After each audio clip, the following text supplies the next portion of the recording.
Hello friends, তোমরা সবাই কেমন আছো?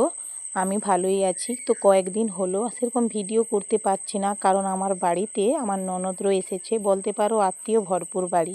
তো এই সময় বর্ষাকালে আমাদের গ্রামে তো তালের গাছ আমার নিজের বাড়িতেই হয়েছে। তালের গাছে তাল পড়েছিল। তো ননদ বলেছিল, ওরা বাইরে থাকে, তো করতে পারে না সেরকম। তো আমাকে বলছে পিঠে বানাও। তো তালের মাড়কে বের করিয়ে এটা ময়দা, সুজি, চাল বাটা ভিজিয়ে রেখে এটা বেটে একসঙ্গে মিক্সড করে সব কিছু দিয়ে চিনি, লবণ দিয়েই দেখো বানালাম। এটা তেলে ভেজে বুলবুলি বলতে পারো, আরও অনেকে অন্যভাবেও ডাকে। তো এর নাম আছে, আমি বুলবুলি, আমাদের এখানে বুলবুলি বলে, তাই বললাম এটা তালের বুলবুলি।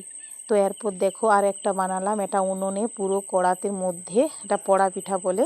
এটা চালকে বেটে তালের মাড় দিয়ে পুরো এভাবে বানালাম। দেখো এটাকে এবার পিস পিস করে পরিবেশন করা হয়। কেমন হয়েছে তোমরা এই পিঠাটা দেখে বলো, তোমাদের বাড়িতেও কি বানানো হয় এরকম?